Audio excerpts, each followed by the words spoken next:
Hey, this is Andrew Brown, and we are taking a look here at ECR. So, Elastic Container Registry is a fully managed Docker container registry that makes it easy for developers to store, manage, and deploy Docker container images. So, if you have an ECR, a Docker image in ECR, you can utilize that in ECS, Fargate, Kubernetes, on-premise, and other places.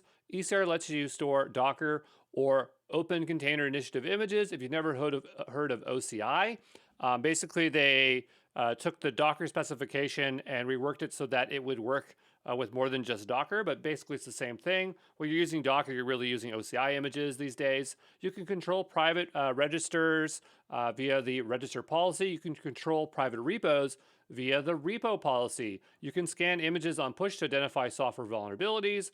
Private image replication allows you to have cross-account and cross-region images. With ECR, you can create a pull-through cache to sync the contents of an upstream registry. This is really useful to improve. You don't have to download things as often, so that is a good thing there, and making sure things are in sync. ECR has encrypt at rest for repo images. ECR has life cycles that allow you to manage the automation of cleaning up container images.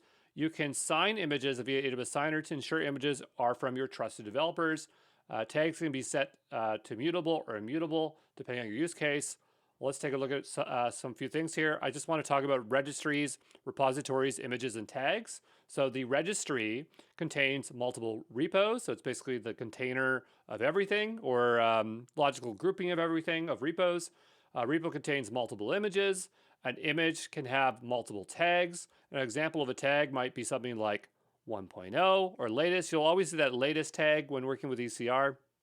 Pretty common. ECR supports public registries and private registries.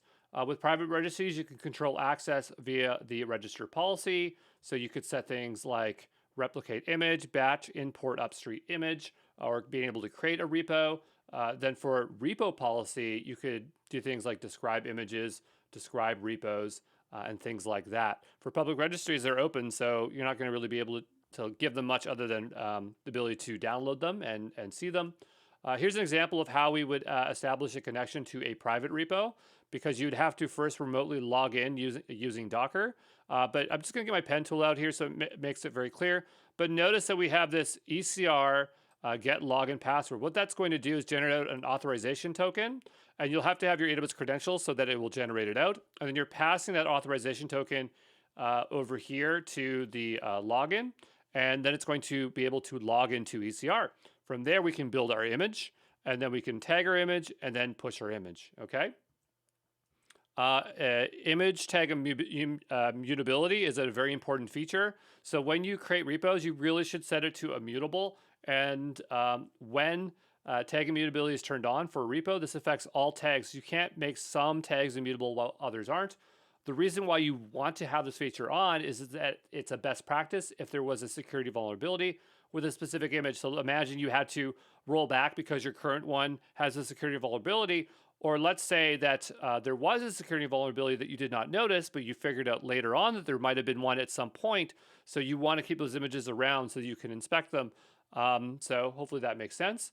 Also, if there was a malicious actor, they might want to hide their track. So by making it immutable, they can't go and muck with things. If you do try to push a tag that already exists, you'll get this error called the image tag already exists exception when immutable images are on.